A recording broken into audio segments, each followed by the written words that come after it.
passer du temps avec ma famille qui est toujours au Burkina. Et continuer à bâtir des souvenirs pour du temps à venir. Et maintenant que j'ai un fils, j'aime bien qu'il connaisse ma culture d'où je viens. J'aime le Canada. J'aimais la culture, ce que je voyais. Et surtout, j'aimais la liberté qu'il y avait là-bas. Pour une personne comme moi, je voyais des exemples de personnes comme moi déjà qui réussissaient dans leur vie. Et je voulais avoir cette même opportunité, cette même liberté de vie. Et j'ai toujours dit que je voulais créer un empire. J'ai rencontré mon futur mari, à qui j'ai parlé de mon projet, qui a embarqué aussi. Je n'étais jamais venue au Canada, je n'avais pas de famille au Canada, personne. Mais l'université de Moncton est venue dans mon école au Burkina pour parler du Canada. Et après, j'ai fait mes recherches et c'est comme ça que je suis tombée amoureuse du Canada. L'immigration en tant que telle est toujours un peu complexe et difficile, mais j'ai été très bien accompagnée par l'université de Moncton. Ça facilitait un peu plus les choses. Donc, ça s'est bien passé, même si c'est un peu difficile. C'était un peu difficile au début. Non, il n'y a rien qui peut te préparer. Quand je suis arrivée, il faisait moins 40 à peu près. C'était vraiment froid. Et je n'avais jamais été au Canada avant, donc...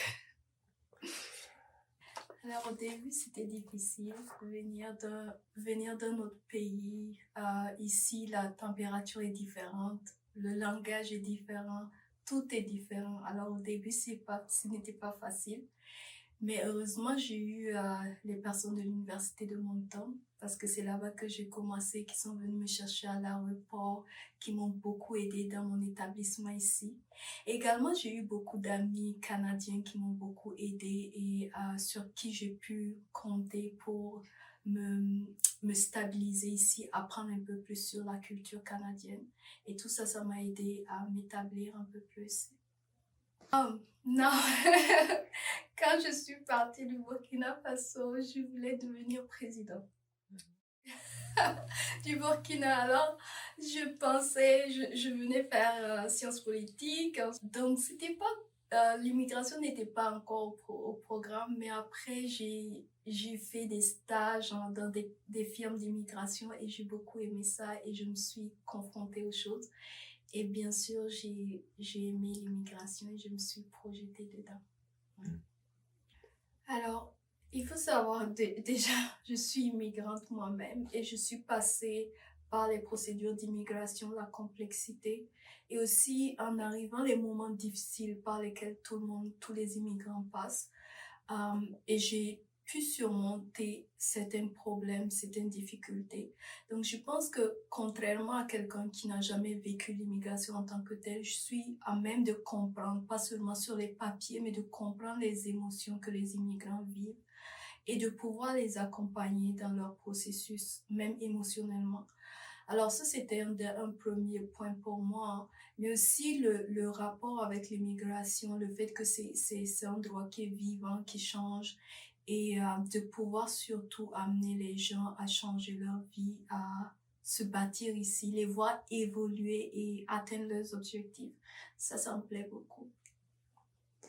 Alors, moi, je crois que dans chaque chose que tu fais dans la vie va t'aider plus tard.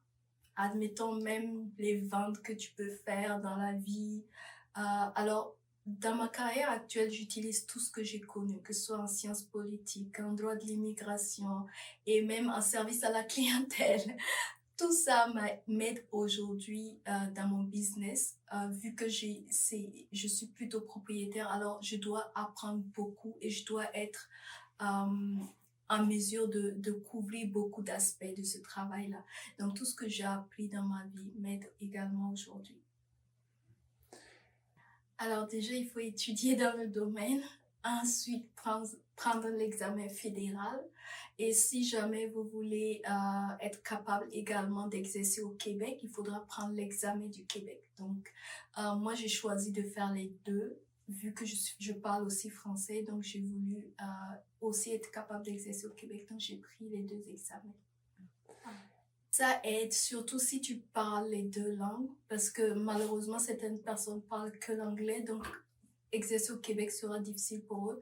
Mais si tu as la chance de parler l'anglais et le français, alors oui, il y a beaucoup d'opportunités de travailler dans les deux, enfin, dans la province du Québec et dans le reste du Canada, effectivement.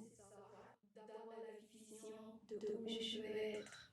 La persévérance, je pense que c'est quelque chose que je sais pas si je suis née avec, je sais pas comment je l'ai développé, mais le fait de ne jamais abandonner, c'est ce qui me permet d'être là et de continuer encore. Il y a avec les émotions parce que c'est les gens te font confiance et te confient. Mon objectif ultime serait sûrement de continuer à aider à la fin de ma carrière ou ma retraite d'avoir aidé le maximum de personnes à changer leur vie, à changer leur perspective de vie, à continuer à faire ce que je fais aujourd'hui, me dire à la fin, ok, j'ai accompli quelque chose, j'ai fait rentrer le plus de personnes que je pouvais, mais c'est pas juste de faire rentrer, c'est de faire changer leur vie et d'améliorer leur vie, tout comme moi j'ai eu la chance de